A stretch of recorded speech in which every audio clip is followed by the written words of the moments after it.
Classification of semiconductor materials. We have two classifications. First one is intrinsic, second one is extrinsic. We also call it as pure semiconductor or impure semiconductors. Let us see the pure semiconductors at first. These are also called as intrinsic semiconductors.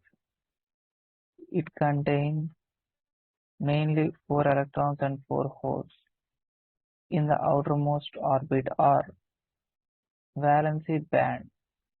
That is, equal number of holes and equal number of electrons are present in the valency band. Free electrons in the conduction band will be generated when the valency band electrons are observing the energy band gap or forbidden band gap. If we provide some energy of which is greater than the forbidden band gap or energy gap, then the electron in the valency band gets jumps to conduction band and becomes a free electrons. So these free electrons and holes generated by these electrons will create conductivity in the material. Total current conductivity will happen due to electron current as well as holes current, which was these holes are generated due to these free electrons generation. Now, if I want more conductivity, the conductivity due to intrinsic semiconductors is sufficiently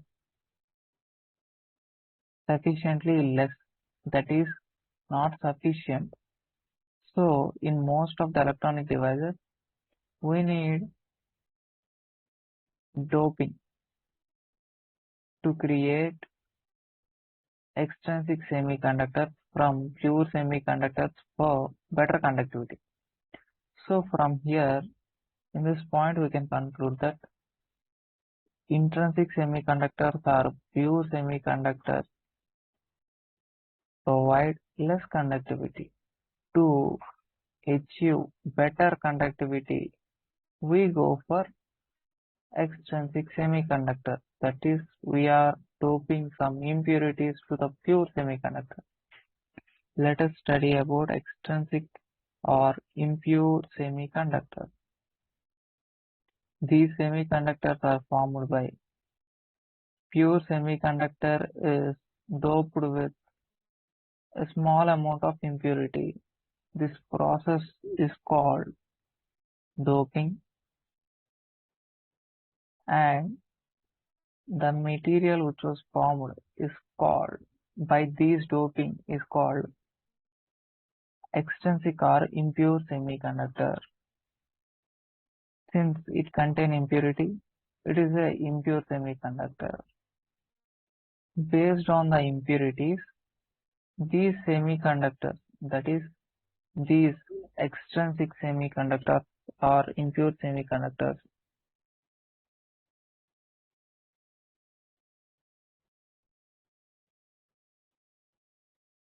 are categorized into two types, N-type and P-type.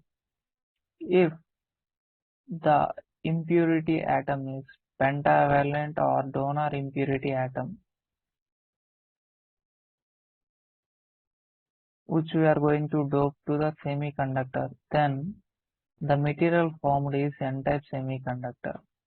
In these N-type semiconductor, the donor impurities are doped. So these donor impurities will provide free electrons. These free electrons are able to donate these free electrons and provide positive ion charge after donating the electrons.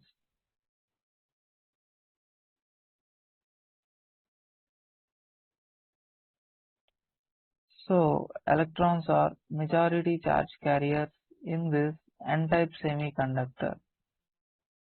More donor or pentavalent impurities will generate more free electrons. so more conductivity will happen.